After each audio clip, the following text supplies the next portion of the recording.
बार क्या हुआ, राधा जी ने श्री कृष्ण से कहा कि हम तो हमेशा ही रूठ जाते हैं, आप मना लेते हैं, और कभी ऐसा हो कि आप रूठे और हम मनाएं।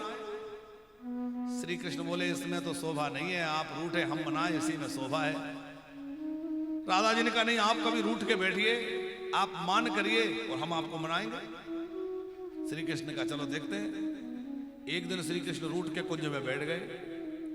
सखियों ने बहुत निहोरा किया, लेकिन ठाकुर जी तो अपना मान भंग करते ही नहीं, छोड़ते ही नहीं, रूठ के बैठे।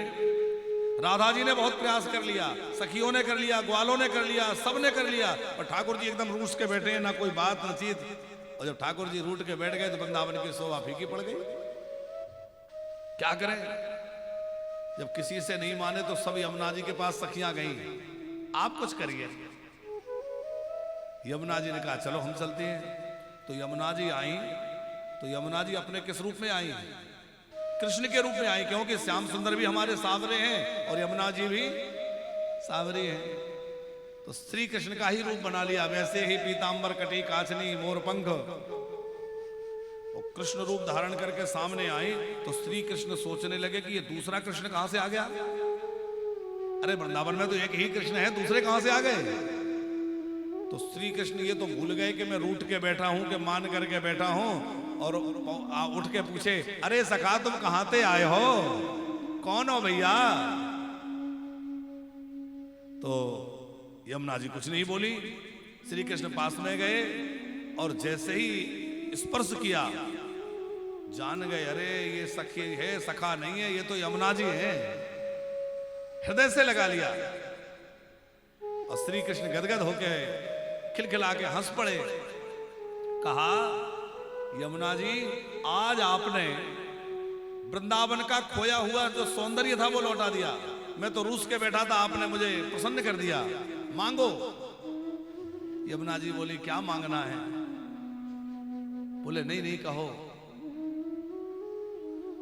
तो यमुना जी ने कहा कि मैं जिसको आपकी शरण में लाऊं आप उसको वापस मत करना।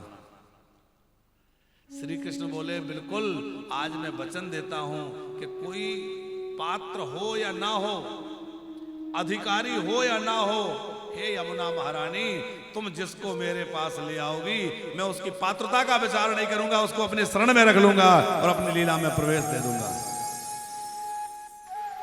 और यमुना जी का वही स्वरूप जो है वो पुष्टि मार्ग में श्याम सुंदर यमुने महारानी के नाम से, क्योंकि हैं तो यमुने महारानी और बनी है श्याम सुंदर, तो नाम क्या हो गया? श्याम सुंदर यमुने महारानी। हाथ में पुष्पमाला लिए हैं कमल की, और ठाकुर जी की आज्ञा कि आज से तुम जिसको ले आओगी मैं मना नहीं करूंगा। इसलिए हम आपसे एक निवेदन करें कि ठाकुर जी ना अपनाएं तो ठाकुर जी को तो मत पकड़ो, कहां जाओ?